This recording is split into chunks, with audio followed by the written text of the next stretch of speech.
religion would be a good path, or good Mm-hmm. philosophy is a good path, and bad religion is maybe too narrow to really be a path forward. It stops you from Mm-hmm. going forward. Mm-hmm. Or bad philosophy is too, maybe. Yeah, I'm a follower of Rousseau, and he talks about how philosophy can also be a bad thing. I think of sort of overly, what I think of as overly sort of narrow rationalistic philosophy, like some atheists who are smart people, but sort of, I think maybe use their energies to just sort of denigrate religion when religion is often a positive and doesn't have much negative in many people's lives. I'm not talking Mm-hmm. about people who are super judgmental or sort of yeah, really mean or try to take away rights or something like that Mm-hmm. maybe of other people, but I just mean yeah, some people who seem to be served by it even if they're not all that reflective. Although I think that's a legitimate criticism that, you do need wisdom, uh, and not just sort of the love of the divine or something like that.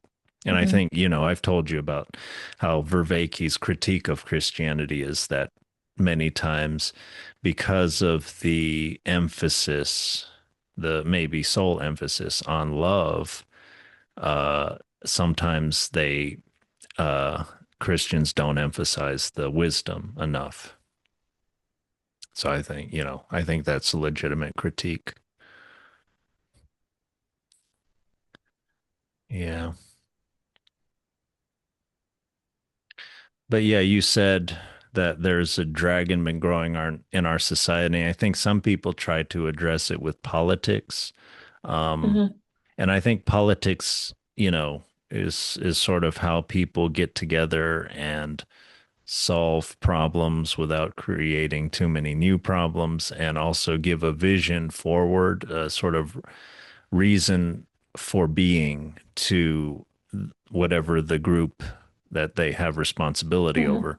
And so politics can be somewhat part of the answer. But what I mean is sometimes I think people, instead of going with maybe wisdom and something like faith, something like mindfulness, they maybe put their energies into sort of political argumentation, get attention for themselves, things like that, that gives them something like a feeling of power rather than well-being, probably. Mm-hmm. Um, and I think that's not as good a way to go. I think that can be a terrible mistake. And even if you can get a lot of people to sort of agree with you, I think that's sort of where a bad way to go forward for a group. Yeah. Yeah. So Please like and subscribe for more of our open minded content, and comment below on your thoughts or questions about the story. Let us know if you'd like us to cover another stimulating story, and thank you for participating.